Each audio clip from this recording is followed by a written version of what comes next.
I'm gonna be loopy. I'm so tired. Good. I'm a tired boy. Good, I like. I'm a tired boy.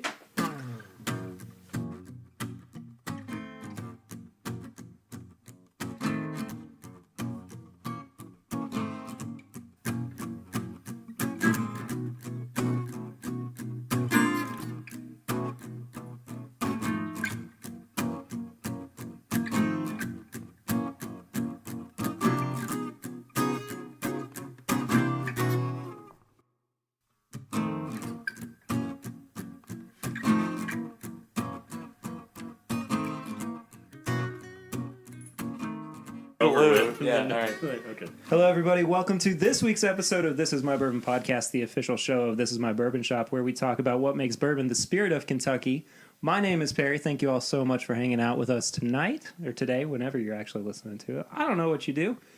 And with me this week are the home-based co-hosts, Conrad and Cheney. Whoa. Hey, Those are our switching it last up. names. Doesn't it sound like a campaign team, though? It does. Yeah. Yeah. I was thinking about that earlier, and I was like... 2020. Conrad Cheney. Conrad Cheney. Yeah. So we're so happy that you guys are here with us tonight. Again, I don't know if it's tonight for you or not. Just treat it like a concert where everything's tonight. Everything's tonight. It's like when It's 4:00 in the day. Yeah. Las Vegas, are you ready? Well, it's always like when those concerts, the artists are like, "This is the best town. This is the best crowd I've ever had." I love Cleveland. Yeah, I love Cleveland. No one really does. No. Like you're just It making that smells up. weird here. Yeah. You're just saying it to. You're big for no please us. reason. People from Cleveland don't like Cleveland. Right, exactly. Yeah. Their football team doesn't like Cleveland. Yeah. So we are going to, before we hop into what we're drinking, there are a couple of big news stories that dropped in the past couple of days in the world of bourbon. Hot bourbon news. Yeah, hot scoops. The first being the new release in the Jim Beam series, the Distiller's Cut, which we actually have poured in our What do you glasses know? right now. So before we get into the news, let's say cheers, boys. Salute. Mm-hmm. Ooh. Yeah. So Jim Beam Distiller's Cut is 100 proof, 5 to 6 year old bourbon, making it at least a year older than regular old Jim Beam, and a whole 20 proofage points higher than basic Jim Beam. It is a limited release. We're not really sure what the distribution is going to be like just yet, but it is already out in Kentucky, or in certain parts of Kentucky. I picked this up on Sunday before I even knew that it was really a thing, and I was like, I think I need to try this. Oh! It's also non-chill filtered, so all of the like fatty acids and everything that come out of the barrel with the bourbon are still in there. Come with it. Yeah. So I'll be real All that honest. fatty acid packed in. Love that fatty acid. that lovable fatty acid taste. Right here in the bottle. Can we get some bourbon glitter? With that? Yeah. No, actually, I read a whole little press release, and they said that they were actually made sure to take out the chunks of barrel. Oh, okay. Before they. How So- kind of them. Yes. Leave the fatty acid. Yeah. We'll take the barrel out. Take for the you. wood out for me now. But I mean, all bourbon goes through filtering. Regardless, this is just more of a. I mean, it's non-chill filtered, so all the kind of little leftovers, and you can see more of the actual fatty acids in the bourbon when you add ice or when you chill it, just kind of in general.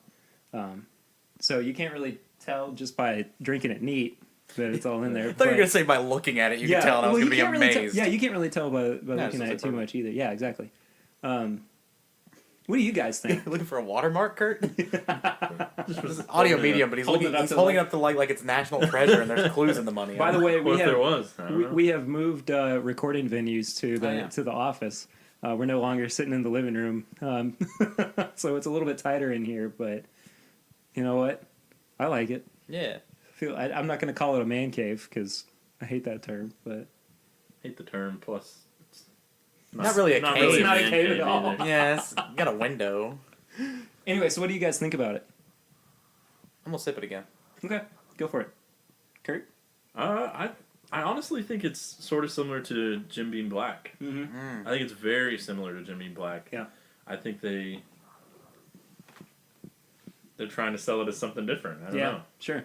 Well, it's higher proof than Yeah. Jim Beam Black is, but I guess now, since they took the age statement off of the black label, it could be that it's aged the same amount of time. Yeah. Yeah, I definitely see it as being similar in profile, but I just like this better than Jim Beam White Label in general. You know, I mean, it to me is what I always wanted Jim Beam to be, and everything that it was kind of cracked up to be, Yeah. but just kind of amped up a little bit. But what do you think, Tanner? It is interesting because is a very crisp bourbon, which is a weird descriptor to use for a bourbon. Yeah. But it's very in and out. It's not a lingering bourbon. It just hits and it's gone. And I actually really admire that. I've had Jim Beam White and Jim Beam Black, but I don't know their flavor profiles so well that I'm like, oh, this is totally Jim Beam Black. I believe you guys. But I personally, Baby bourbon boy. yeah, again, I'm the baby bourbon boy. So I personally can't identify that, oh, this is just a souped up Jim Beam Black. But I enjoy it. I think it's a nice casual drinking bourbon. It is not a bourbon that I wince at, if that makes sense. Like it is. Sure. Yeah, I mean, It's there's very not, easy to drink. Yeah, there's not a whole lot of heat on it for being Sure. a underproof. I mean, I've been kind of raving about it for the past few days, and I enjoy telling it, people, yeah. Yeah, like telling people to go grab a bottle if they can find And it. how much anywhere. is it? It runs for about $22. Okay. Oh, that's not bad. Yeah, Yeah, that's perfect. Yeah, and Yeah, I mean, it's people, the right price range. when it first was announced back in late spring, early summer, people were going, oh, well, it's going to be like $40, $50, and it's going to sit on the shelf kind of like the single barrel or the signature craft or whatever has for the past few years, and nobody's bought it. But, I mean, I bought it for $22 on Sunday, and I had like 2 sips, and I was like, I'm going to go ahead and go get another bottle. Yeah, it's very competitive. Yeah. It's very good. I dig that a lot. Yeah. And I mean, to find a non-chill filtered bourbon at that price point, too, I don't think there's any other brands out there that have one that cheap. No, not that cheap. That's also NCF. But yeah, I'm quite a big fan of it. So moral of the story: go find you a bottle if you can.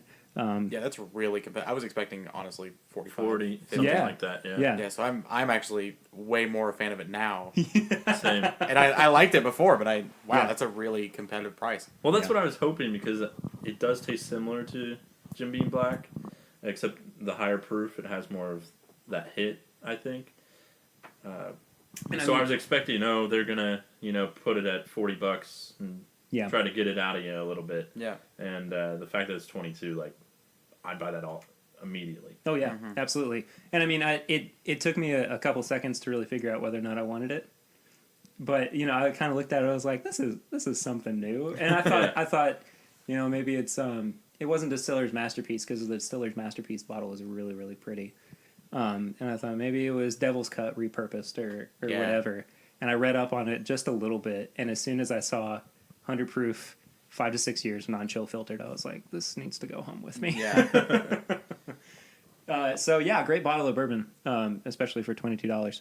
The other big piece of news, and Kurt, you're going to be real happy about this. Okay. 1792 Love it. announced today that they're going to be releasing a bottled in bond expression next No month. way. Yeah, Interesting. That's going to Yeah. be awesome. I am really. And when really are they excited. supposed to? It's either going to be in the next couple of weeks or at the very beginning of December. Let's find it. Yes. Yeah. No, For those at home, 1792 is one of my favorite bourbons. Yeah, If and not- I drink it a lot yeah. now because you introduced it to me. Yeah, I mean it's a very good kind One of of my everyday value, Yeah. like Yeah, it's one a of good my middle of the road. perfect value bourbons. Definitely. Yes. Definitely. And we've had the small batch. Have you had the single barrel? Mm-hmm. Single barrel is real good. Full proof is fantastic. I've got a bottle of the 225th anniversary up there, which I think you've tried. I've tried that. Yeah. I don't know if you've actually had I it, haven't. Tanner. Maybe we'll get it down for you here in a second. See if you want to, if you want to give it a little shot. But yeah. But this is like that's pretty big news for a label like 1792 that's kind of prided themselves on their small batch release just being their flagship product. And I mean, they've had some other stuff come out recently, like the high rye and the foolproof and the sweet wheat. Sweet wheat. Yeah, that's fun to say. That have extended the brand a little bit. But I think Bottled and Bond was the next logical step for them. Mm-hmm. And I have high hopes for it. I think it'll be pretty decent.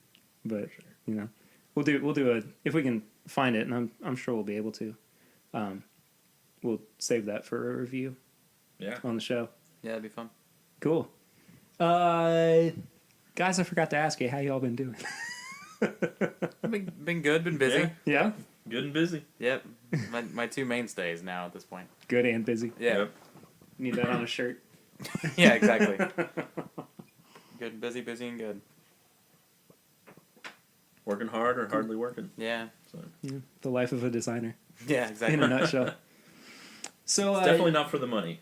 yeah. Yeah, for sure. Do it for the passion. Yep. So speaking of design, we were a little bit heavy-handed, I guess, last time that we were all True. together. So I wanted to this week kind of lighten it up a little bit, and talk some about Kentucky's distilleries, and what our favorites are. Now, out of the three of us, who's been to the most? Is it you? No, probably you. Yeah, I'm gonna assume. Perry. No, I actually haven't been to, like, I've been on campuses more, Okay. but I haven't actually done like the Oh, tours. tour. then maybe it is and me everything. because I've Yeah, toured Yeah, what have you done? 6 or 7. yeah. See, Yeah, you got it. I've actually only toured like Because you almost did. Did you do the whole 3. bourbon? We Trail? haven't done the whole Bourbon Trail yet. We sort of got sidetracked when it got cold, and now it's cold again. But we're eventually gonna do it. We gotta get the shirt. There are only a couple places, and they're all the closest ones. So we did all the sort of outlier ones, and can knock those all in. so today. that includes what? The ones I remember going to, I think it's 6. Bullet, Makers, Jim Beam, Heaven Hill, Wild Turkey. not Wild Turkey yet. Four Roses, no. Yes, Wild Turkey, not Four Roses. Oh, okay. And then, Town Branch. no. Oh yeah, because I told you not to go. Yeah. Woodford? No. Oh, okay, so there are 2 Heaven Hill distilleries. There's like the big one, and then there's like that shop one in Louisville. And that was the other one I've done, so that's 6. Okay, cool. And you've done I've done Wild Turkey, Woodford, Makers. I believe that Buffalo Trace. okay, cool. As far as like being on campuses, I've been to more than I've actually toured. But I've done, as far as touring goes, Trace, Maker's Mark, and shoot. It was Angel's Envy. I did Angel's Envy. Interesting. Yeah, Angel's Envy was a lot of fun. That was a really, really cool trip. So for those of you who don't know, the Bourbon Trail is basically just a fun way to experience all of the distilleries in Kentucky. And at the very end of it, if you filled up your passport, Yes. quote unquote, Yeah. you get a T-shirt, and you get to brag to all your friends Yeah. about. Yeah, It's weird the Yeah. ones that are and aren't included, though. Like, there's some How so? that, like, I think it's either Town Branch or Four Roses isn't on the trail. It's also And Heaven Hill's on there twice, I think Yeah. Town Branch isn't on there, which is strange. and Willet's not on there either. Will, it's not on there. Buffalo Yeah. Trace isn't on there either. Right. Which you would think it used to be on there, That's but Buffalo right. Trace just Yeah. I believe it was this year decided, hey, we don't need to do it, or we don't want to do it. It's really bizarre. I think it's more that it probably costs money to be I on assume the it's a Bourbon Trail. membership, yes. It's a Sure. membership, so And Buffalo Trace has like their basic tour is just free. So I think, like, you know, if they're trying to keep up with the the actual Bourbon Trail, you know, they didn't want to charge people for. Right. So I mean that makes sense to me that they Here's my decided thing to with back the out Bourbon of it. Trail. I really loved the things I did. I learned a lot. I wish they would kind of talk to each other because It's all the same you get thing. the same tour Yeah. every time. That is true. Yeah, Like so I that, get that. gets a little repetitive, and that's honestly one of the reasons we stopped is because we heard the same 6 points a bunch of times. Yeah. So we took half a year off. You or always whatever. get the questions of like, well, what's the minimum age for bourbon? Percentage of corn. Yeah, Yeah. Like, all that kind well, of stuff. where can you make bourbon? You Yeah. know, As far as the educational standpoint, I agree. yeah, But when each one has their own special point or unique Oh yeah, everybody has their own art, flavor. like they have that special tour guide or Right. or something Makers like that. gives you the label. Like, Yeah. things like that. yeah. And those are And cool. you have Those the are chance the to go and cool dip your own bottle mementos. at makers, Right, and that's too. why you're there. Like But- I would rather learn more about the history than how bourbon gets made. Yes. Basically. Sure, Mhm. sure. But you know, places like Buffalo Trace have tours where you can go deeper into that, Oh, cool. and where they become more of seminars than they necessarily do just kind of the casual like, oh, this is where we store these Yeah. barrels that become Yeah. pappy and Right. you know, Exactly. all that stuff. And you know, speaking of Pappy on the Buffalo Trace tour, without fail, somebody will go, "Where's the Pappy?" And they're like, "Just why? Yeah. Like, are you trying to steal it?" Yeah. Why would we tell you? Somebody did that already, and they're in a lot of trouble now. Right. And we don't get that Pappy. Yeah. Which, by the way, I was listening to the Bourbon Daily the other day, and they were talking about whether or not Pappy is good for bourbon. And one of the people that was on there, or that were on there rather, brought up the whole Pappy Gate, Yeah. or whatever cutesy term they had for it. And they were saying, well, why don't they sell that? You know, or auction it off or something. Because they'd come out and said, well, we're probably going to destroy the bourbon was in there because we don't know if it's been tampered with or not. Yeah. Why wouldn't you sell it? I mean, it's not like if you auction it off for $15,000, nobody's going to drink that. You know, it's a cool piece of history to have. I mean, even if they put a little hang tag on it that said evidence. Right. Or do not drink. Or Yeah, something. exactly. I don't understand why they haven't. Probably more of a Well- PR nightmare than it's worth. More than likely, sure. But I still think that, you know, from just kind of a, I can't think of the word.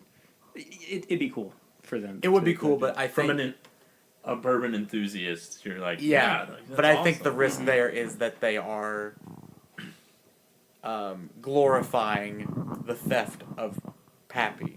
Because Yeah. it's like, this is Sure. worth more money now because it was stolen and we got Sure. it back. So then people are like, oh, well, What you're happens? endorsing me to steal this. Okay, Yeah. I'm going to go steal some more and give it back to you and you make much more money. Like, Yeah. I think it is a slippery slope and I get why they didn't do it. Sure. Yeah, I get that too, but I think that they are kind of missing out on an opportunity to capitalize on their misfortunes. Maybe. You know, but that's a whole nother conversation for Yeah. another time. Anyway, yeah, I do agree that I wish that they would kind of break things up a little bit more throughout the.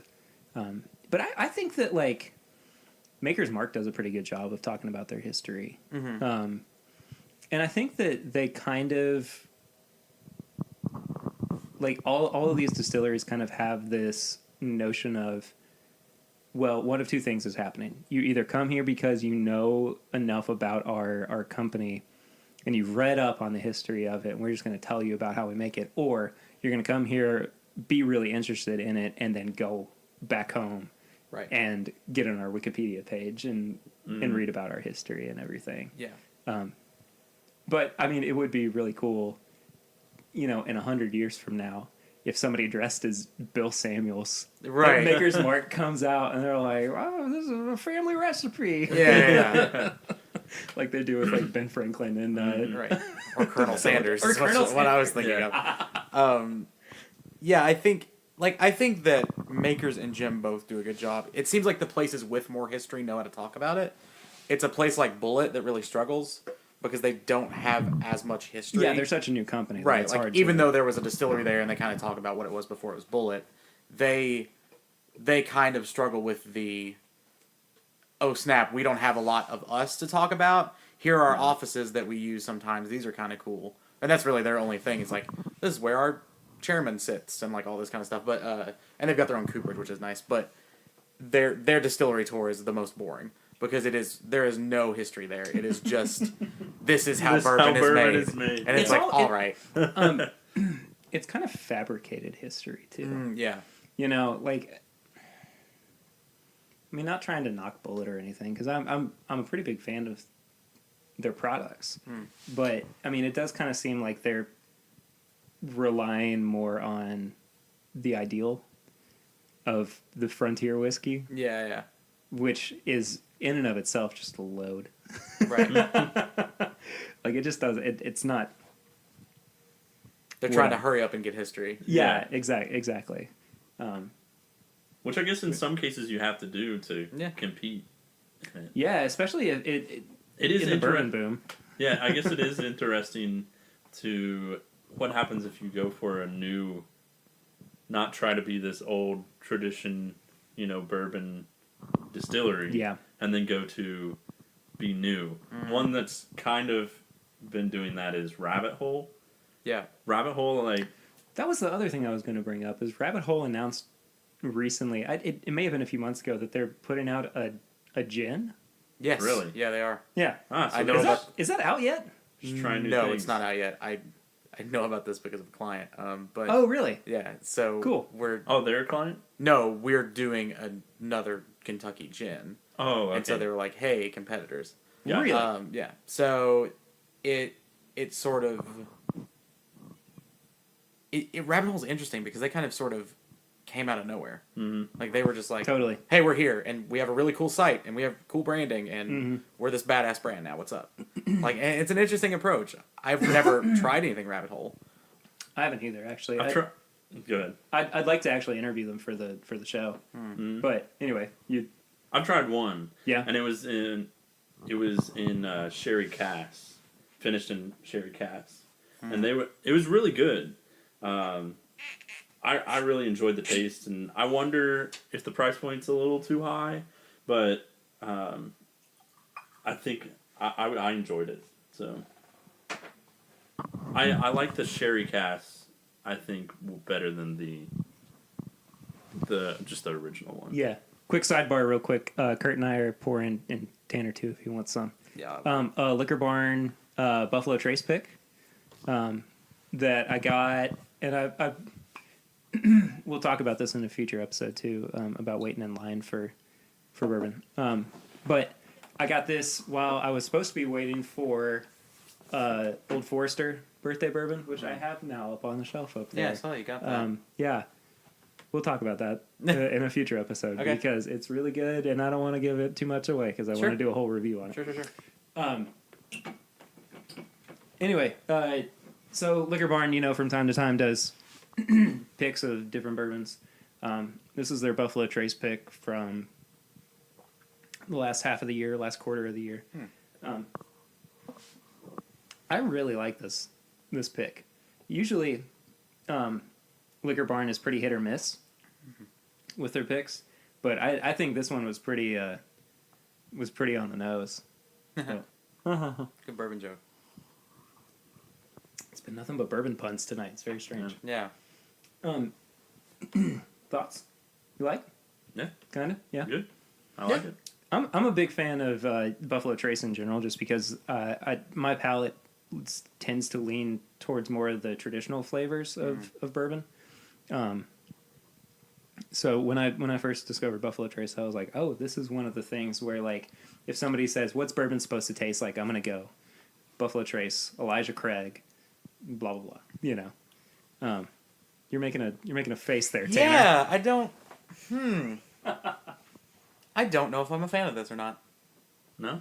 It's so traditionally bourbon that it almost doesn't have a value to me. Interesting. So like it is, and I don't want to like crap on it because No, not at all. That's the whole. It is a fine bourbon, but it is. But it's just fine. It is a fine bourbon. Yeah. I don't know if this is doing anything unique enough for me. I totally get if you want to try a bourbon, this is what bourbon is. Yeah. But I almost think that's like saying, if you want to try a cola, here's RC. Like, it's sort of that. Yes, okay, at its rudimentary point, yes, is this cola. this is what cola is. Yeah. Just general brand. Right, kind of exactly. thing. And I like other Buffalo Trace stuff. I don't know. This is just interesting to me. Well, we'll be reviewing another Buffalo Trace product at the end of the show tonight, which Kurt keeps getting real excited about. Yeah. What do you think about this one, though? I really like it. I get what you're saying, but as you were saying about that's kind of what your taste profile goes towards is more the traditional. Right. I think it ultimately depends on what your palate's like. Sure. If you are wanting more of that traditional, or you want a little, spruce of something that'll change the notes or change the taste of it, then maybe this one's not for you. But for me, it's definitely a good middle of the road, well balanced. Yeah, definitely, and keep in mind too that this is a pick. Like, this isn't necessarily like Indicative of the whole. exactly Right. Yeah, and there again, this is maybe someday we'll talk about whether or not store picks dilute That's the actual brand. I like that idea as a conversation. So we'll put that on the back burner. Sure. And everything, but I mean, I really like this. Again, it falls under the more traditional flavor bourbon. Buffalo Trace in general is pretty cheap. It's about $25 to $30. So I almost would recommend it to people who are like, well, I want to get somebody into bourbon, or I want to gift them a bottle. Yeah. But I don't want it to just be the standard. Yeah. Yeah. I mean, I'd like to recommend Buffalo Trace. You want a little bit of that cool factor with it's like a name that you kind of recognize, but it's not the standard makers or whatever. Do y'all like the Buffalo Trace label? I do, and I usually wouldn't. Yeah. But it is so. A lot of alcohol bottling now is about how do you stand out at least a little bit, and the tear is becoming more mainstream, weirdly enough. But Buffalo Trace really leans into that, to where it's like, we're going to do the whole label like this. Right. As opposed to, like, just, part of your little small label, like your tag label, whatever. I think it works. Yeah. About the label? Yeah. Kurt's a little lost in the bourbon. Sorry, I'm just enjoying the bourbon right now. My bad. Kurt is floating in the bourbon. It's Kurtbin at this point. Yeah. We lost him. He's out the window. Yeah. There I Come go. back. Go. We need to, it's a good thing we tied this rope around his leg. Yeah. Around his neck? What? That got dark. Wow, that took a turn. Whoa. All right. Anyway. Buffalo Trace label. I like it. I think that's all I'm going to give. I like it. I like Yeah. it. Kurt, 2012. 2012? Yeah. That was 5 years ago. I know. That's weird, huh? Here's my thing about the Buffalo Trace label. And this, I don't know what this says about me as a graphic designer, but I look at it and I go, I don't know what else I'd do with it. Okay. I get that. I can think of a couple of things, but I think that it does what it does so well that it doesn't necessarily need innovation. Right. And we talked about this last time. 5 to 10 years from now, that's going to be a completely different conversation. Yeah. But I think that as it stands right now, it's that will fine. probably be an underlying element within their brand throughout their entire... Yeah, even if it's implied. Yeah. I think that is a little bit... it's like, it's not quite there, but it's on that fringe of iconic labeling. The Hounds of Hell are in the background. Yeah. Like, it is not iconic in and of itself, like the way Maker's Wax Seal or something like that is. But it is notable enough that you would be smart to reference it in future designs if you were to change it. I think it's fine the way it is. Yeah. So, hopping back on topic. Yes. We were on Rabbit Hole. Rabbit Hole. I don't really have a whole lot to say about Rabbit Hole other than they're a young company. They're a young company. They're scrappy. Yeah. They really are, though. Like in the nicest sense of the phrase, they're trying to make their way through, and I think they're really going to be pretty successful down the line. I just think that right now, it's just they're so young. Yeah, from what I understand, like the product is good. It's young. but that's Yeah, I mean, Part I of don't it- think that- it's not perfected. that's part of the craft distillery movement. Yeah. Too, is that people are pumping out younger products to make a name for themselves. Right. And I guess they're going into different fields, really. They're That's doing why. gin now. That's probably why they're moving into gin, because gin is very quick. Yeah. Yeah. A lot of quick turnaround on gin. Same with vodka. Yep. Any Clear spirit. I always thought it was kind of interesting that Buffalo Trace went with a vodka product too. Like they have, Wheatley. Wheatley, named after their master distiller Harlan. I didn't know that. Apparently, it's really good. Not a vodka guy. Not a vodka guy. No. It's It's fine to mix, but I don't have a discerning taste. like of I mean, vodka. I mean, we're doing a bourbon podcast. Naturally, I think that implies that I'm going to go for bourbon before I go for anything else. Sure. Yeah. I've had vodka before. I don't like it necessarily, but Yeah. I can tolerate it. Yeah, You know what I mean? Again, it is fine in mixed drinks, but I cannot pick up the difference between Grey Goose and Amsterdam like I can. Sure. Makers Yeah. and Bullet or something like. Yeah. It is a lot more of a discerning taste if you have that for vodka, and I don't like vodka enough to tolerate to figure it out. Basically, I would never drink vodka straight because it. Oh, is You probably definitely don't. You not. probably don't care enough either. right, to- exactly. Yeah. And I mean, it's not like we're in. And honestly, what are you gonna what are you gonna be tasting on? Like, oh, I got Burnett's pineapple, and Yeah, yeah. Burnett's blueberry, and Burnett's sweet tea. Like, come on. And we didn't start in two. We're not in like the heart of Russia where vodka has this cool culture like bourbon does here. Yeah, there You know is what I no- mean? Does vodka have a culture in Russia like bourbon does in Kentucky? Oh, I don't know if it's that passionate, but I would assume there's some Sure. sort of pride. You look there. at the stereotypes. It's just people drinking vodka like 24 hours a day. Sure, I mean that is a culture. Grandma wakes up and drinks vodka. She pass out by 2 o'clock, but it's fine. What is that accent? I don't You're know. slowly becoming Andrew Dice Clay. That's a joke for older listeners. I'm way too young to make that joke. But wouldn't that be a cool conversation to have with Rabbit Hole? Where they see themselves going in the next Yeah, where few they years? see Yeah. themselves going, but also Yeah. like, do you want to stick with your bourbon being your flagship, or Are you an alcohol company? are you an alcohol company trying to expand? Bourbon's such a weird place for a distillery like that to jump off from. Because it takes time Right. to make bourbon. Yeah. You know? I mean, Yeah, I can understand if like you started off trying to sell a vodka product or gin or whatever. And then you build up enough capital to be able to do this Yeah, long or con. like Yeah. you've put X number of barrels away that is bourbon being aged, and then 2 to 6 years down the line you bring it up and you're like, hey, we've been working on this. Yeah. Now was the right time for us to pump it out to you guys because we feel like we're we like where we are financially. Right. You clearly like what we're doing, so we wanted to give you something a little bit extra. So Yeah. I think that Rabbit Hole in terms of their business model has been a little bit backwards.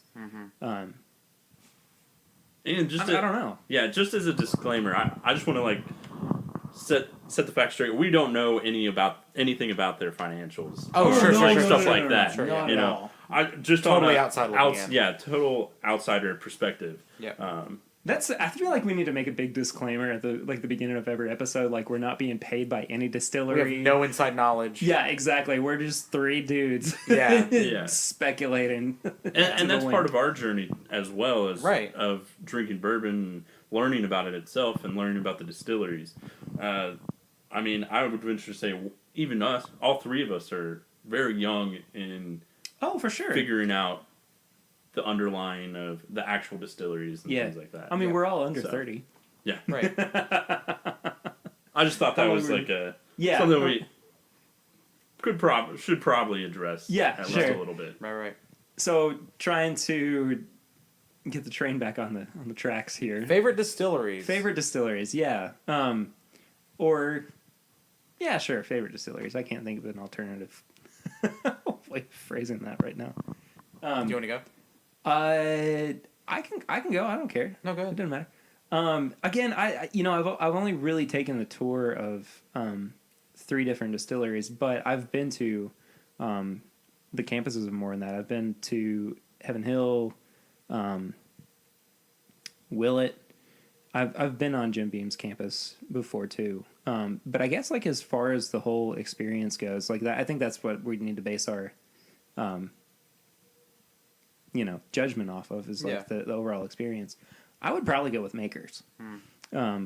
I think that they just not only is their campus just gorgeous, if you're ever in Laredo, Kentucky, go check it out because it's kind of a hole in the hill. I was gonna say, if you're in Laredo, Kentucky, you're at Makers. Yeah, exactly. Or you live there. Yeah, or if you're nearby, if you're in Bardstown. I mean, it's only a 15-20 minute drive from Bardstown to go to Makers.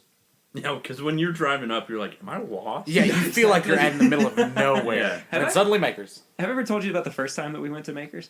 Mm-mm. So I had for listeners who don't know, I'm also a practicing musician. I had a gig in Elizabethtown on a Friday night, and we spent the night in Elizabethtown on Friday night, and we were kind of driving around the day after going, oh, we should do some Christmas shopping, because it was at the very beginning of December. Story. Okay, I was making sure it's the same story. Yeah, it was at the very beginning of December, and my wife and I, Lucy, were like, oh, well, let's go to a couple of distilleries for my dad. My dad's a big Makers fan, as you know from episode 3 of the show. Call back. Yeah. And we were like, oh, it had gotten to be like 5 o'clock, and we were like, oh, it's going to be closed. But something was in the back of my head going, let's just go on. Like, let's just go and check it out and see if like the gift shop's still open or something. And we're driving up, and there's all these like candle lights and cars piling in and people waving cars in, and I'm going, what is happening? And Lucy's like, I don't know. And she looks it up and she's like, there's a candlelight tour tonight for free. That's very serendipitous. Isn't it really that? Yeah. So my first experience with Makers was just 100% by chance. And I mean, I think Makers is really the most fascinating and beautiful at this time of year when they're doing the candlelight tours. And if you're around, if you're around Laredo, Yeah.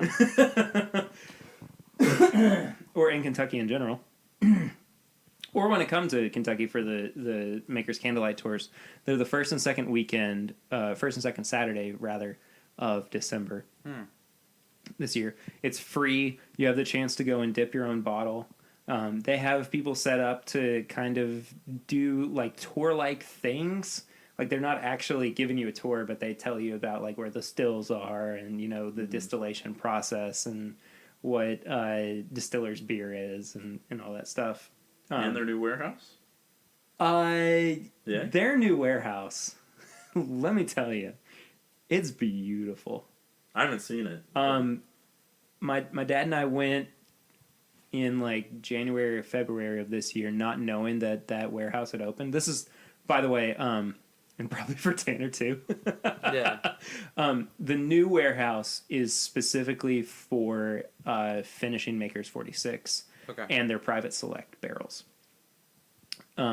So it's built into the side of a hill.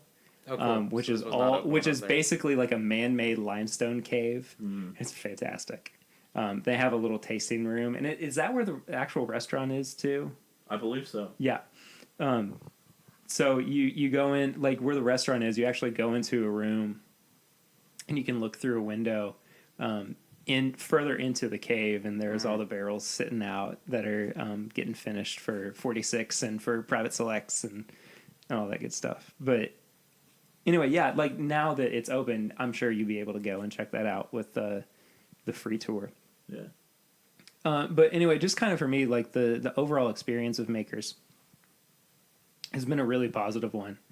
And not that like Angel's Envy or Buffalo Trace have been negative in terms of like going and doing the tour and all that good stuff, but there's just something really unique and honestly kind of magical about Maker's Mark, because for 50 years they were doing the exact same thing. Yeah. And that was it. And they really kind of pride themselves on that. And it shows in the way that they set up their distillery tour. What are we even talking about? Distillery tour, and just their whole campus. I mean, it's just a very tactile, fun experience. So yeah, I'd say Maker's Mark is my. I really favorite. like Makers, and Makers was in the lead for a long time. So this was last year when we did Makers. That was the first one we did. That was your first stop on the whole tour. Wow. So we kind of went, what are the weird outliers on the map, and we'll work our way back in. That makes sense. That way, if we want to go on a day trip, That's what we did too. Yeah. Yeah. So like it just made more logistical sense to do that. And so we went to Makers first. Makers has, I think what you were queuing into there, it's like a Disney quality. Like if you've ever been to a Disney park, where it's like it's got sort of this, everything's very well manicured. You have the freedom to go everywhere, but you know where you're supposed to go. Like it's, I think I view that as a positive. By the way, this is not me like. Yeah. It feels very manicured. I'm a big fan of the Disney experience too. Oh yeah, me too. So like, I mean, that might be why I like Makers so much. I think Jim Beam, which is my favorite distillery that I've been to, okay, has that where it's like, this is a wonderland of bourbon. Like this is this sort of This is the bigger than chocolate life factory of bourbon. Yeah, right. Yeah, exactly. It's this sort of bigger than life. The thing with Makers to me is that it's a little, and again, this is before the warehouse and before there was a restaurant there. I didn't know there was a restaurant now. So that may change my perspective if I were to go back. But the experience with Makers was a little bit like, all right, this is a really good baseline because it's the first one I did. I'm good. And we're Kurt and I are pouring a little more. So with I don't have to drive. I do. I don't have to drive. I mean, I guess you don't have to. You don't have to. I mean, none of us have to. I mean, Drink responsibly. Yes. So, anyway, Makers was a really nice baseline. I think Jim Beam has a little bit more fun with their tour. They do a lot of the cool, like... Jim Beam does? Yes. Okay. In their tour, they show off I thought was really awesome. You guys would really be into this, too. I don't know about the general public, but there were sort of like histories of some of their advertising campaigns. And they also had... That's cool. Yeah, and they also had these, what do they call, like, the things that people used to put their bourbons in to store them? Decanters? Yes. Okay. They had a room full of, like, wild decanters. Like, I've got one up there, actually. Oh, See yeah. that one on the far right? The duck one? yes. Funny story about that decanter. Real quick before we... Sure. Yeah, go ahead. So, I was on...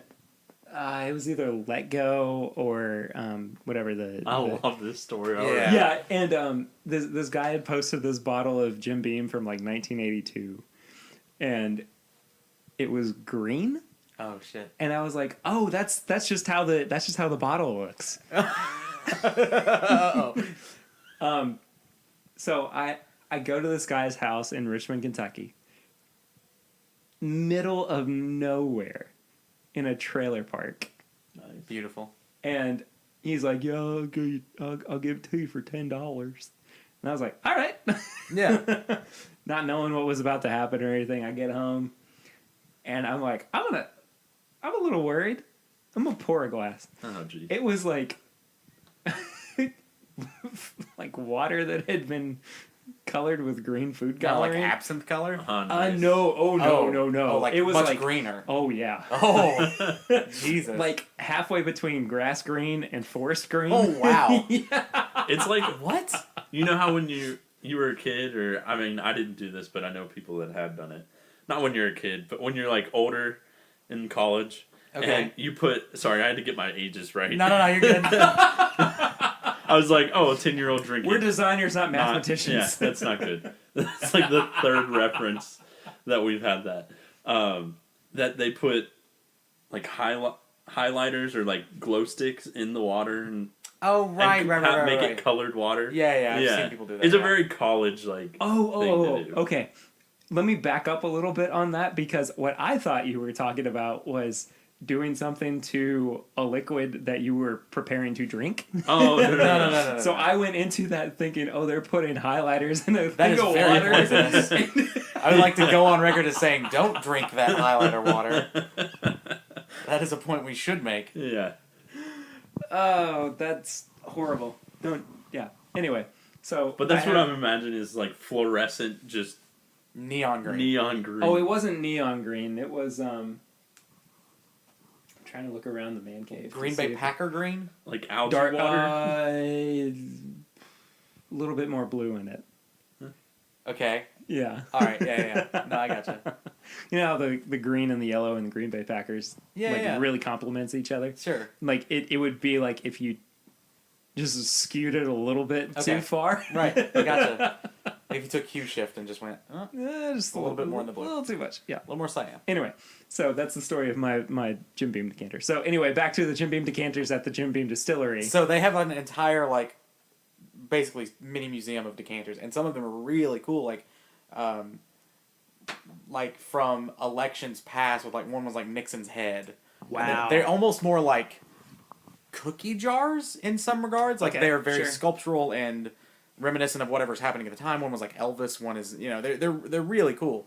And I valued that kind of stuff at Jim Beam. They also had a killer little barbecue joint on campus, Yeah. and that was just really cool to me. I remember when you did that. Yeah, so Yeah. There was sort of a Jim Beam doesn't take itself too seriously, which I liked, because it was our tasting room is kind of, we have a bunch of these little dispensers that will dispense your tickets worth. What? Yeah, and you get 3 tickets or whatever. That's cool. Yeah, so you get to choose, and they're kind of like an adult water fountain in a way. You press a button, it comes out, and you drink it. Yeah. So there's a little bit more playfulness with it, and I really enjoyed that. My least favorite is, I don't know. I really was a big fan. I was a bigger fan of Bullet then than I am now when I went to Bullet, and I was very excited for that. But it is almost barely big enough to make the trail. Didn't they? But they've now. I think since then they've actually opened their own distillery. Oh, have they? Yeah. Okay. I think at the because you went on the trail Summer of last middle year. middle to end of last year. Yes. And they just opened their distillery, their own distillery, at the beginning of this year. Gotcha. I'm almost. Is it the same certain. place? Are they same No, I think it's right outside of Louisville? I think That's where they were. I don't want to say too much one way or another. Sure. But that sounds right. Okay, gotcha. If only there were a way to look it up. Yeah. There's this thing called The a Googs. thesaurus. Give it a Googs. I think it's a thesaurus that people use. An encyclopedia, that's it. What That's a wealth of knowledge. That's the website people A like. thesaurus. Encyclopedias. Encyclopedia. Encyclopedia.org. Yeah. Oh, okay. You're going organization. Yeah. and their logo is like a bike, but it's a brain. It's encyclopedia. All right. Oh, okay. I'm done now. I got you. Anyway, I've had very little sleep. so Tanner 3 hours of sleep Cheney Yeah, what's up? Yeah. That's what they called me in high school. has said, wow, that's depressing almost. Yeah. Jim Beam's your favorite. Yes. Yeah. Yes. Kurt? Mine, and I halfway think that it's because the stories that have come out of it, and that's why I really like them. But so my favorite is Wild Turkey. Wild Turkey because Well, first and foremost, that campus is gorgeous. oh, it's gorgeous, and as you so pretty. yeah, one thing I love so much about it is you drive in, and you drive over that huge bridge, Yeah. and it's just in the middle of the mountains, not mountains, but hills. It's just beautiful. You see the actual building, the distillery of it, and it's just amazing. You see it from you're 200, 300 feet beneath it pretty much, Yeah. and you just see the distillery. That's coming into it is just beautiful. Lawrenceburg, Kentucky is where Wild Turkey is, but it's what I imagine the hills of Ireland look like. Mm-hmm. You know, it just kind of has that magic to it. I In guess awe, I've said yeah. magic a lot more than I Yeah. intended to. Bourbon talking is about magical. It's something though. Let me tell you. Yeah. But yeah, no, I know exactly what you're talking about. Going in, it's It's a great view. Yeah. And the tour is really good as well. I mean, they all have that. This is how you make bourbon. yeah. So that aspect, you're kind of like, okay, well, that's cool. Now, when did you go to Wild Turkey most recently, though? And I'm prompting you to tell the story because Yeah, this is the coolest story out of the three of us. I yeah. think. So we went.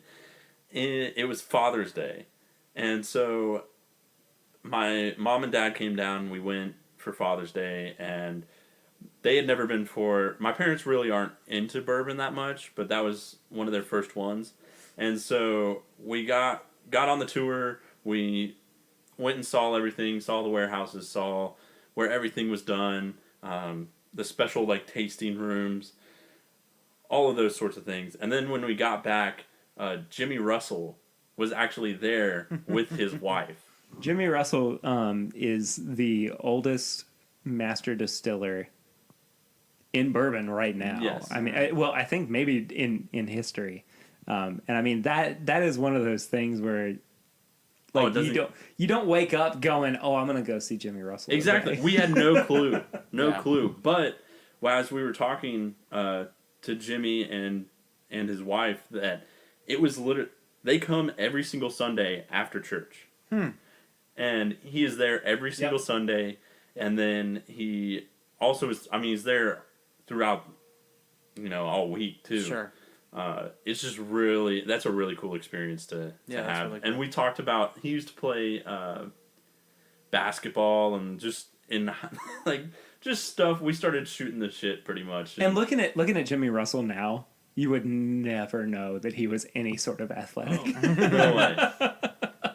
Because he's this little old hunched over man. He's adorable. Oh, he's great. Aw. But not adorable because we got to talking about prohibition and and things like that, and he was like, "Oh, I've been doing this for a long time. When prohibition happened, I was still doing it," and like, just was really cool. Yeah, that's cool. I thought it was going to get real political there for a second. But Yeah, me too. I was worried. No. It was just I didn't know if Jimmy Russell was like, "Now let me tell you about when I didn't vote for FDR." Yeah. He was just like, me and my family have been doing this a long time, Yeah, and exactly. it was just a really cool experience. Well, he he's- signed a bottle for us. Nice. So that one is definitely my favorite. I have another story Oh yeah. too, not at Wild Turkey.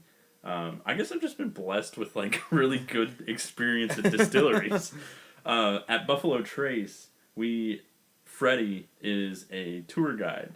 Oh there. yeah, he's like the tour guide He is at the- Buffalo Trace. Yeah. Okay. And we went into it not expecting anything. We just were gonna go on the tour. People And- plan like their trips to Buffalo Trace around whether or not Freddie is actually Gotcha. Okay, so gonna he's, be he's there. the guy. He's the guy. man. Yeah, Yeah. totally. And the reason he's the man is he's so enthusiastic, loves it, but it's more that his entire family had been there even when Buffalo Trace started and helped with the bourbon, helped make it. And so it's been passed on from generation to generation to generation. And when Freddie's dad passed away, they dedicated an actual wall of Buffalo Trace for Freddie's dad. That's awesome. And That's so, so cool. he's like, "That's my family," and you talk to him, and he's just the most fun-loving guy. It's awesome. For sure. Yeah. Yeah. So those two, mostly because of the stories, but that's what I was meaning when the unique, yeah. the one Yeah, unique the touchdown. thing. Yeah. Mm. I mean, like last year, and this pales in comparison to your story, but like when we went to Makers last year for the first of the two candlelight tours, Bill Samuels Jr. was there, just kind of at the end of the bottling line. Yeah. And I mean, you get your bottle that you just dipped in the red wax, and you got him to sign it, and he would take a picture with you, but he was 100% silent the entire time.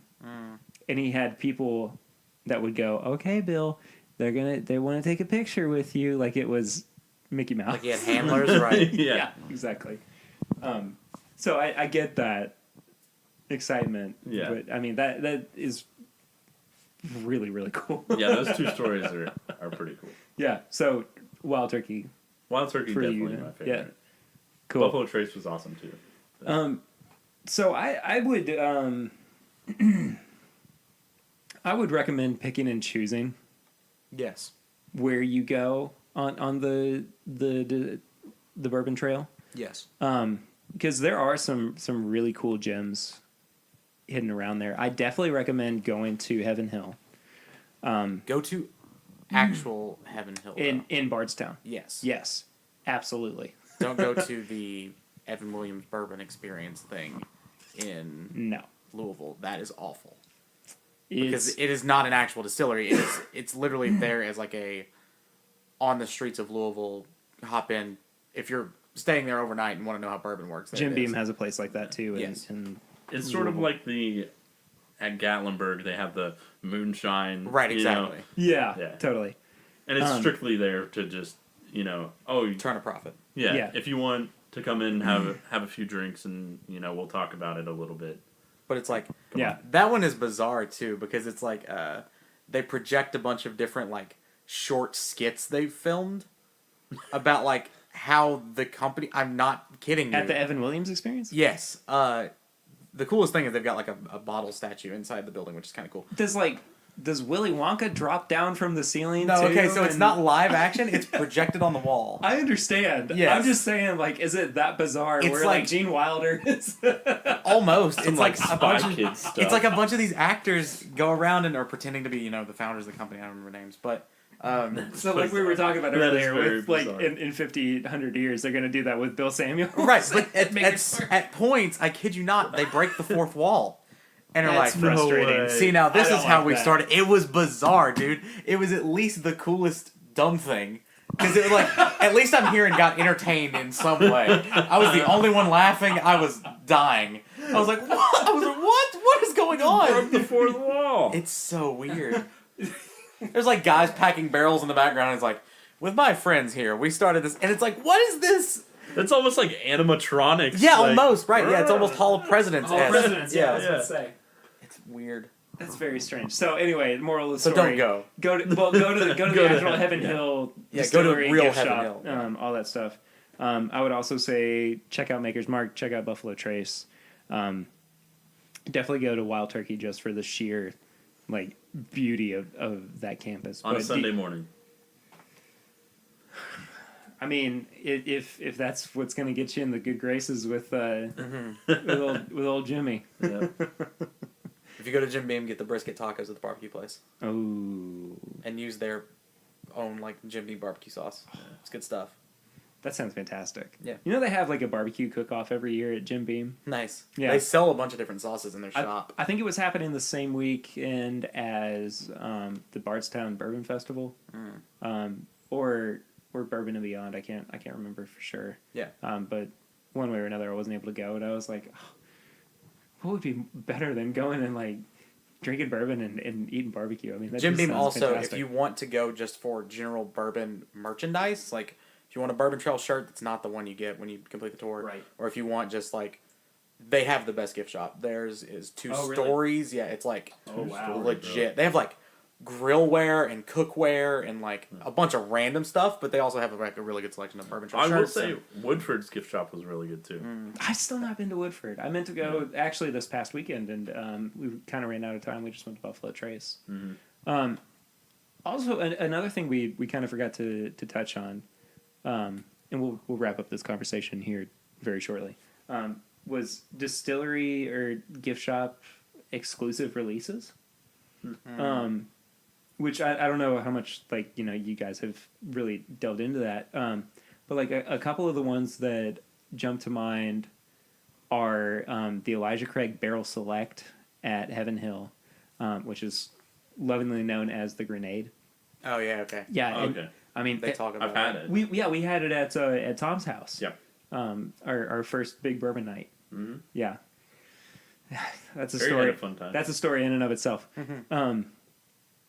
Anyway, go to Heaven Hill, and even if you're just looking for something that you can't regularly find in stores, go get the Grenade.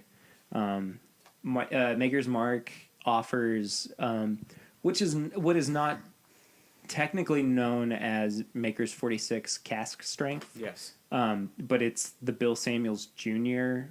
Private Select, which is Maker's 46 at barrel strength. I've actually not had it. I've been meaning to have it. I love Maker's 46. It's a phenomenal finished bourbon. They also do Maker's White there. It's the only Yes, place you they can do. get that, which is basically moonshine. But Yeah, it is. I've talked about, well, I have a bottle at my dad's. I've talked about aging it in a little mini barrel yeah, to see how it turns out, and I'm sure that it's going to wind up being just like Makers. But anyway, that's a whole other, that's a whole other conversation. Yeah, there's a cool conversation about the white dog Yeah. kind of demonstration too, but that's for another. You know what would be interesting? Maybe in a few episodes we could do like a like a flight fight with white dogs. oh, interesting. I'd be down. Yeah, that's cool. Yeah, I mean it's something different. I don't know if Be anybody's strong. It would be. We'll have to pour conservative amounts. Sure. But boy, that would be Might as well. that'd be something in and of it'd be itself. cool. Yeah, sure. Again, we'll put it on the pile. Yep. Anyway, so if you find out that there are distilleries that offer bourbons that you can't necessarily go and get in big stores, go check them out too, and go grab them. So I think that about wraps it up for that conversation. We are going to move into a very exciting portion. I don't think that Curtis can wait much longer. I know. Let's talk another hour about distilleries. Yeah. So Curtis has to squirm. So this episode is very special. Again, last home base episode we reviewed the William LaRue Weller. I have to really pause and say that syllable by syllable. Buffalo Trace Antique Collection 2017 release. So we're actually going to do another Buffalo Trace product in Old Rip Van Winkle 10-year, which I'm excited for because oddly enough, I've had everything else in the Van Winkle line other than the 10-year. You think I would have worked my way from the bottom up, but I'm looking forward to checking this out. Van Winkle 10 is obviously a 10-year-old bourbon, or as it says on the label, 10 summers old. Whatever. Wah, wah, wah. It's a wheated bourbon, so instead of there being rye in the mash bill, there is wheat. And it's 107 proof, much like, what was it? Weller Antique 107. Sorry, I blanked for a second. What did I almost say? I almost said Elijah Craig. I was like, that's not right. That's not right at all. Real quick before we jump into this, I paid too much for this bourbon. But it's sitting here, and I think we're all just a little bit looking forward to Look it. how antsy Curtis is. I've never and Curtis is. You're so ready. This is really funny. You're but so I'm ready. This is honestly, really like, funny though because I'm not as excited as what you guys are making me out to be. I don't know. You seem like a kid about to open a Christmas present. like we. I do love Christmas. So I last year in Halloween all the way. the seal is off of it now. There's no going back. Last year in Pappy Holidays through Kroger, I won the Van Winkle 12 Lot B. Happy Holidays. It is called Sorry. Pappy Holidays. Isn't that Okay, fantastic? Carry on. And I was like, hey, and this is well before the idea of the podcast ever came about. I was like, hey, Curtis and Tanner, come over. I got something. Yeah. I got something special. And I think at that point, that was easily the best bourbon we've ever had. Oh, easily. I was Easily. mad. I Yeah, I was exactly. mad at how Yeah. good it was because But, like, well, there goes bourbon. But like, I enjoyed it while it lasted. I feel that way now about the William LaRue Weller. Really? Yes. I don't. Interesting. Really? No, yeah, Pappy's still far Pappy and is away. still on my top. Yeah. Wow. Because it made me mad. I was literally just like, We were both furious in the weirdest way. now we're at the top. Now Yep. what? I don't Now know what? if like Even though we weren't. I mean, we were at near the top. yeah. Yeah. I don't know if like the glass has been shattered for me on Pappy, or like I've broken through the ceiling initial- or whatever. Mm-hmm.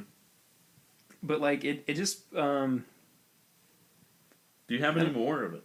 Just curious. any more of the 12? Yeah. I do actually. Ah, Yeah, I have a little bit. I have so the bottle is up there on top of the bookshelf, Oh, yeah.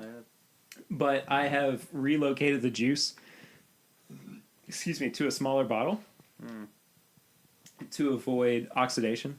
Yeah.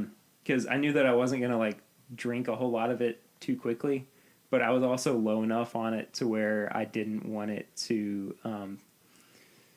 be exposed to the elements, for lack of a better phrase, at the small amount that I had left.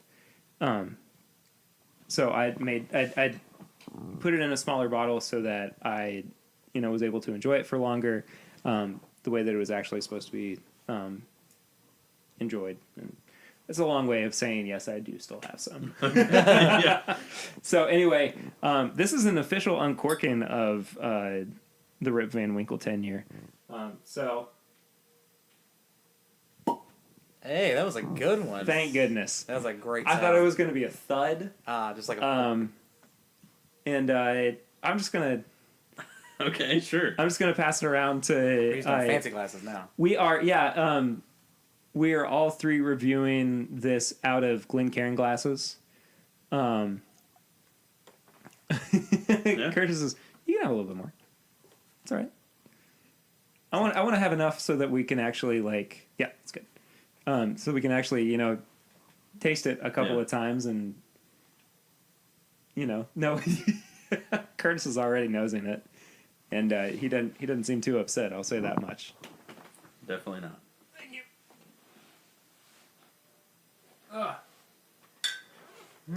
I'll get back to the glass here in a second. Lots of fruit. It's got a great color to it. It does.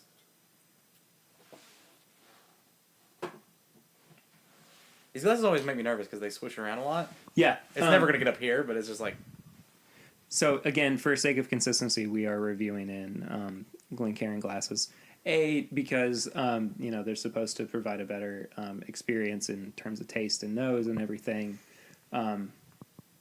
But also because it just looks real nice. Yeah. A little treat for us. So, the last episode that we did together, we invented our review system of nose, palate, price. I'm going to expand it Okay. to nose, palate, finish, and price. Because I think that the finish is really important, too, when you're actually talking about a bourbon. And I think that we, for the most part, We talked touched about on it. it, but we didn't make it a different score. Yeah, but I Official think grade. it needs its own category. And again, that would help us to round out the scores a little bit better. So are each of them still out of 5? Yes. So now it's out of 20. Yep. Yes. Let's put that at 15. Okay. Yeah. And I mean that would be That makes sense. That would provide us with a better overall Metric. score. Yeah, exactly. So that we can actually say, oh, it's a B plus out of, or Right. oh, B plus out of 100, Yeah. an It 80. easily Remember, I translate don't, to a remember, I don't like grades. Yeah, I know. So just keep that in mind as we're checking this out. But I'm gonna nose it for the first time. I'm getting mainly just alcohol, Me too. Really? mainly just ethanol. And sugar. Yeah, I'm getting a lot of just straight Like up burnt- saccharin. yeah. Really? I'm getting florals. Like I florals. see a little bit of the floral too. Yeah. No, I don't necessarily. Oh, I did on that one. I see what you're saying now with the floral. yeah. Yeah. I don't necessarily I mind the actually- nose. Honeysuckle. That is what I'm getting. There we go. Honeysuckle? Yeah, That's a mix of Honeysuckle your and floor. Yeah, yeah. floral and Mhm. sugar. yeah. I don't necessarily mind the nose. I just don't think that it's all that impressive right now. I'm impressed. I Um, like it. Yeah. So I'd say let's go ahead and take a little dive. P.S. The legs are real nice on it. The what now? The legs. You want to explain that for me? I don't know the best way to describe it, but when you wine has legs. So like when you turn the glass up, it's the amount of the liquid that is left running down the side of the glass. Oh, okay. Oh, okay. Gotcha. Thank you. Yeah, it's a technical term for what didn't make it back down, I guess. So, Okay. guys, Cheers. cheers. Whoa. Wow. Wow. Okay, I have a lot of opinions about this. Whoa. That is one of the more unique bourbons I've ever had. That is really interesting. And it really changes at the end of the... Yeah, it's Are got you like getting that? three different flavors almost. So it hits like front, middle, and back very distinctively. Yes. To me. Yes. I'm gonna take another sip though because I Yeah, me too. need to make sure that. Clear with water first. Wow. I'm a pretty big fan of this. I enjoy this. It's so Yeah. unique. Yeah. To me, it goes. It's still it matches the nose at first taste for me. So like, still sort of that saccharine honeysuckle type. Definitely. Floral, yeah. Sorry, we're being a little bit. We're trying to process this as we. Yeah. It's Yeah, You're, it's you're in sometimes you media for- res here. Sometimes we forget that we're on an audio medium. Sure. So for me, it goes the honeysuckle, and then almost more of I don't really know how to describe it. I guess more of like a bite. Like I'm almost thinking citrus, and then it becomes peppery. Yeah. And so I think that's a really interesting Progression. 1, 2, 3. Yeah. Yeah. I think that hits it on the head. Yeah. Really, I got the same thing. You smell it and you get the floral notes, that honeysuckle, and then you just get still a little sweet. It's in that transition of going from okay, here we are, floral, and then I'm gonna hit you with a little pepper at the end and the finish it For me, with a little heat as well. Yeah. Yeah. For me, the front end is really just kind of a basic honey flavor, coupled with a lot of caramel. The middle part of it is heat, and then the back end is a lot of the oak from the barrel, which is interesting to me because like the older the Van Winkle line gets, until you hit like the 20 or 23, I don't taste as much of the oak.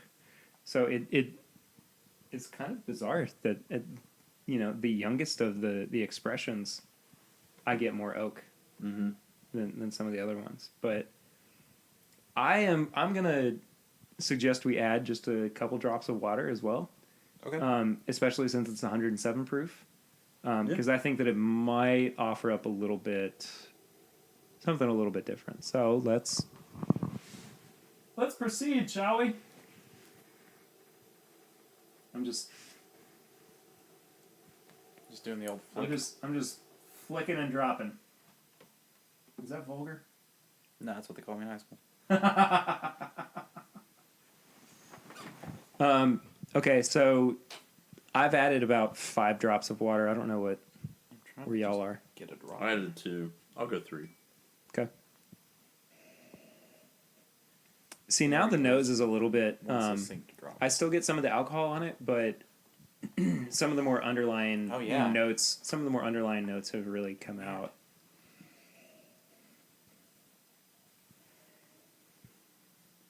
What is that? Like some of the earthiness. Yeah, I mean, I think it might just be how I smell and how that is, but Yeah. it's really about the same for me. I didn't get a lot of the ethanol that you guys were describing in the first one. I want to see what this is like with the. I get more maple now than I did before. Oh, it says the Glencairn at the bottom of the glass. It does. Whoa. Oh, that's different. It is. I think it smooths out the middle part of the palate quite a bit. Yeah, it definitely does. That is- and the finish. I would definitely prefer this with a couple of drops of water. I don't know. I kind of like the in-your-face brashness of the Sure. without water. Yeah. I mean, It's more interesting that way, but I this think as far as just drinking it.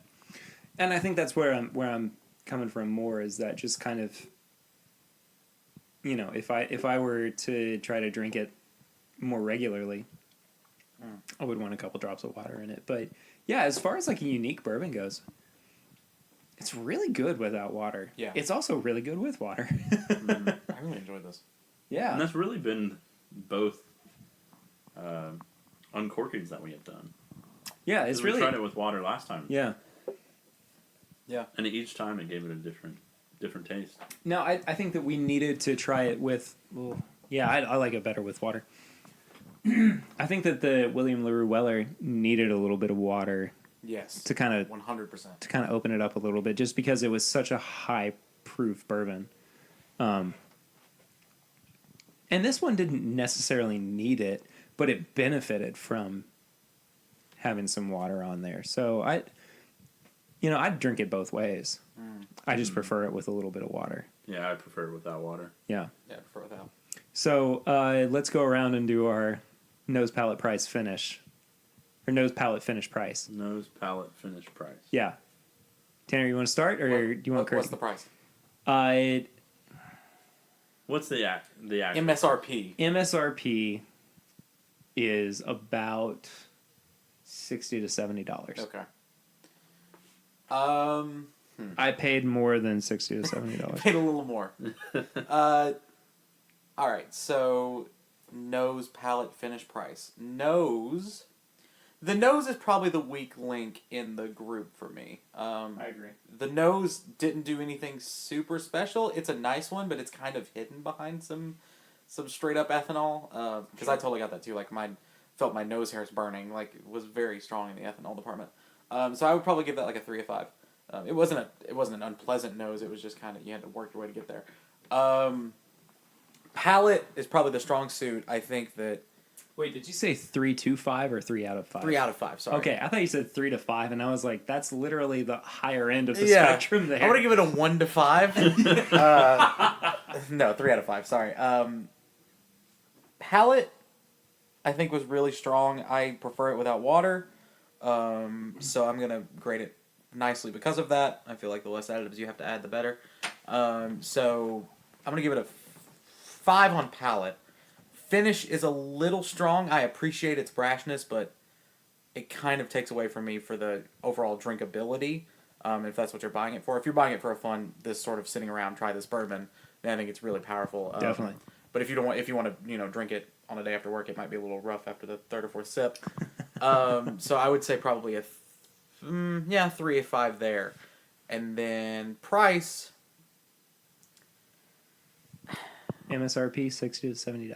Yeah, that's really not. I mean, for a specialist kind of bourbon like this, it doesn't bother me that much. This is. I will say this with how much was the Weller we tried last week? It was 110. Okay, so yeah. To me, this is a much better value than the Weller was. I think that Interesting. I am more willing to pay 60 to 70 for a bourbon like this than I am 110 for a bourbon like that. If we're talking about just pure value, I am more likely to go to a store and buy this at $60, although I know it's not going to be there at $60. Sure. So I would give that. I see what you're saying. Yeah, I would give that a 4 out of 5. So I think my total is 3, 3, 6, 11, 16 out of 20. No, 15 out of 20. I'm sorry.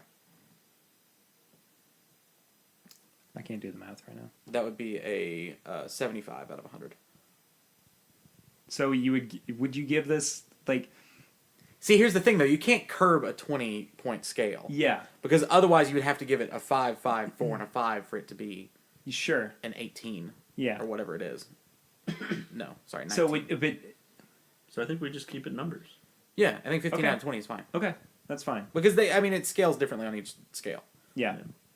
It is I enjoy this, and I don't remember what I gave the Weller, and I might be becoming more critical as this goes along. Like, Well, I don't think You we give can. the Weller a B-. I don't know if we can even compare it at this point because we added a whole nother category. that's true. That is very true. To Yeah, I think I enjoy this bourbon more than I did the Weller. As far as Interesting. it is this price point, this is a fun sit around the table. Everybody should try this bourbon.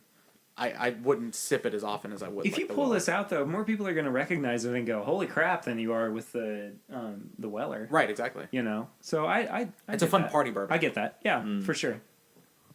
Kurt, you want to Yeah. go next? Nose. I've felt it was really good. I didn't catch that ethanol, like I was saying. I didn't get that ethanol smell, but I will agree that it was just. It was just that floral, fruity notes, which was really good. There was nothing too unique about it, but I really enjoyed it and thought it was really good. So I would give that probably around. I give that a 4 out of 5, and then palate. Palate was when it got real interesting, and you got that citrus, you got that initial part, and then it went into that oak. I thought the palate was really good, so I'll give that a 5. And then the finish, it did have that brashness. It hit you real hard, and you're like, "Hey, oh, okay, Yeah, I'm awake now. yeah." The very beginning, you're not getting that, and then at the finish, you got that. Which it was only until we put the water in that you don't really get that that hit, which I missed. So I'll give the finish a 3.75. Oh, you're getting at the decimal at this We'll point? we'll round it up to a 4. So- All Sounds right, a we'll 4, round it up to yeah. a 4. And then It's a price 100-point point, scale. I have to give the price point a 5. I think that's fair. So The price point is on point for this bourbon. So you had 5, 4. 4 and 4. You had 5. What'd you give the nose? You gave that A 3, I think. Or did you not? 3.5, I think. Oh. Maybe it was a 4. I should remember what I said. Yeah. So, do you want to say 4, 4, 4, and 5? 4, yeah. So, you got a 17. Yeah. You gave it a 17. Okay, so Tanner's at a 15 out of 20. Curtis is at 17 out of 20. Which would be 85 out of 1. So the nose on this one didn't really impress me that much. I would again, I would concur with Tanner. I'd say it would be about a 3 out of 5, just because the heat was a little bit overpowering for me, the ethanol. And I mean I still got some of the more underlying notes, but it just wasn't enough to really kind of push the nose over the edge for me. Palate.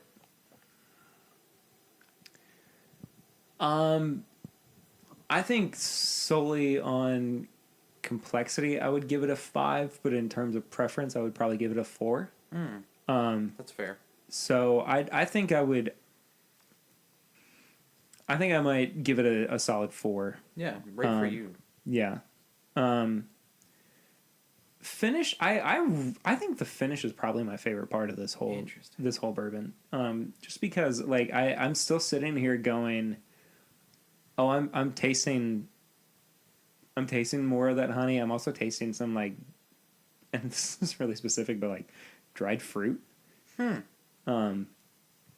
mean, it just has kind of that, not bitter, but just really like specific taste that dried fruit has. Like it tries to hold on to that sweetness, but it's gotten past the point of being something truly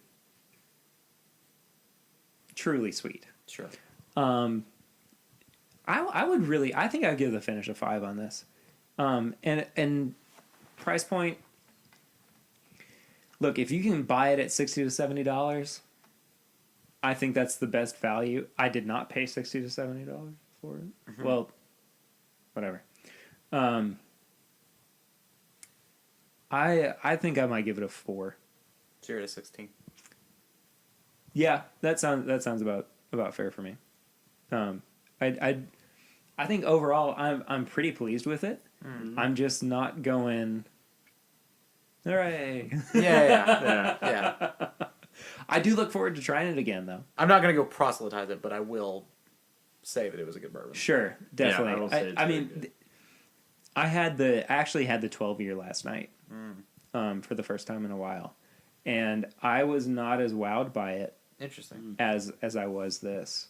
I don't know what that says about my That's interesting. my palate or anything, but I quite like the 10. I wish that it were more readily available. I would definitely consider it more of an everyday drinker.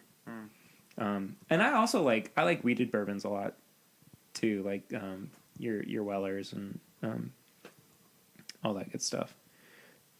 So yeah, just to recap real quick, Tanner was at a 15 out of 20. Yes. Curtis was at an 18 and 17. 17. Sorry. Oh, really? Yeah. 15, Oh, do we figure 15, 16, yeah. 17. Yeah. Okay. And I was at a 16 out of 20. So a 70, 80, a 75, 80, and 85 respectively, if you want to So I think round it up. You know, honestly, I think that's pretty indicative of the whole Pappy line as a whole. Yeah. You know, like they're good bourbons. I think that there's better stuff out there. I think that there's too much hype. And again, like we'll review stuff from the Pappy line in the future. I know we will. Yeah. Yeah. We'll still continue to talk about it. Sure. And I guess this is old Rip Van Winkle and not Yeah. Pappy. Okay, the Van Winkle line. We'll try Yeah. to lump it in a little bit more generally. So yeah, I'd go buy a bottle if you can. Don't pay buy bar a shot. Yeah. don't pay bar prices for it No because you're way. paying like $25 to $50 No. for a shot of it No, at you're a paying bar.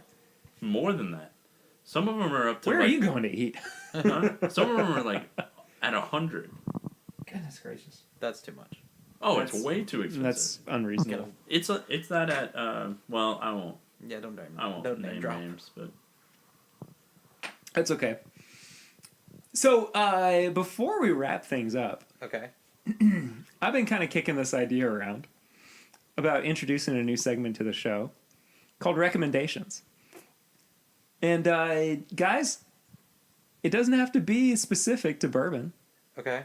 It doesn't have to be specific to anything. If you've got something that you've really enjoyed Huh. recently, what would you recommend? and it could be any, It can be anything. but I mean, alcohol like drinks wise. sure, it could be drinks. It could be Call of Duty. Mm. It could be, you know. Now we're speaking my language. Yeah, it could be sour Here we go. cream. The It bourbon could be- baby boy is about to be the recommendation ruler. Where's the WWE reference? Yeah. So, what have you enjoyed recently that you would recommend to other people? I'm going to take it the music route this time. Gold Links at What Cost is an album. Gold Link is the artist. At What Cost is the name of Oh, it. okay, Is the name of okay. the- Sorry, is I the was like, album. is that the whole name of No, the no, album? no. It is. You might be familiar with Gold Link from the song "Crew." It's been sort of popular in recent time. I was a fan of Gold Link's first album and kind of fell off the map with him, and have just been listening to this album a lot lately. It's sort of a cool rap R&B fusion that's not mumble rap. It came Good. out last year, I think. Good. But I've, like, as much as I love Damn, the Kendrick Lamar album, I would say I've probably listened to this album front to back more than I've listened to Damn this Interesting. year. It is Interesting. really, really solid front to back, and I just love it. Cool. Kurt? All right, mine's gonna be more mainstream, and I'm sure everyone's heard. Like you said, Call of Duty. To give a little backstory on it, I used to play Call of Duty when I was in high school all the time, and played multiplayer. And then after Black Ops, fell off the face of the earth because all of those games were just not very good. Let's go to the future. Yeah, let's go to the future again. and let's not do Let's go They as didn't- far back in the past as we Yeah, possibly and they can. messed up the multiplayer. They just didn't do it well. And now, recently, that last game that they've done, they put out World War II. It's been phenomenal. It's Really? it's been Oh, phenomenal. everyone I know who's played it's loved it. They brought back like my childhood, and That's so. that's how they marketed it. That's so towards it interesting too, because I've but- heard people say that it is the worst game in No the Call way. of Duty No, it's line. like a rebirth of the franchise. it's a Really? rebirth of Love the it, yeah. franchise. Yeah, That's really it's interesting. awesome.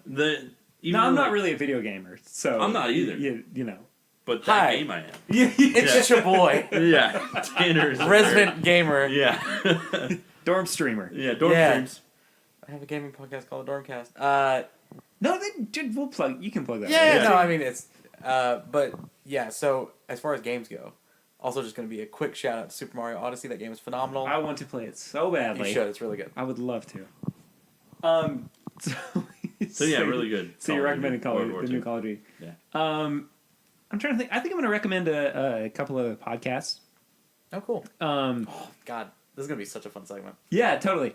I am a big fan of The Weekly Planet, which is a nerd podcast based out of Melbourne, Australia. It used to be the official podcast of comicbookmovie.com, but they kind of have strayed away from that recently. But it's two dudes who are really just good buds. If you're into the whole superhero comic book culture, give that a listen. It's a lot of fun. It's really just two dudes shooting the breeze with each other. Three dudes shooting the Three breeze. dudes, yeah, and I like to think that we're the Bourbon podcast version of that. Just kidding. I'm actually going to recommend another whiskey podcast, The Podcask. Such a great name. Isn't it fantastic? Such a great name. It doesn't get. I wish I had thought of it first. I know, it's so good. That's Will and the Greaves out of Nashville. I'm actually going to be interviewing them tomorrow night Hey, nice. that's awesome. for this show. Awesome. I don't know where that episode is going to fall in terms of release. Sure. Because everything's been kind of skewed. Yeah. Like this is episode 4, and I don't know what episode 5 is going to be necessarily just yet. Right. But anyway, yeah, go check out. And you know what's funny is people have probably found this podcast as a result of having heard stuff like the podcast first, because they're like, oh, I want to hear Bourbon podcast, so Sure. they search, Bourbon podcast or whatever, and Whatever's top we comes pop up. Yeah. Right. Anyway, yeah, I'm gonna cap my recommendations off this week at just those two.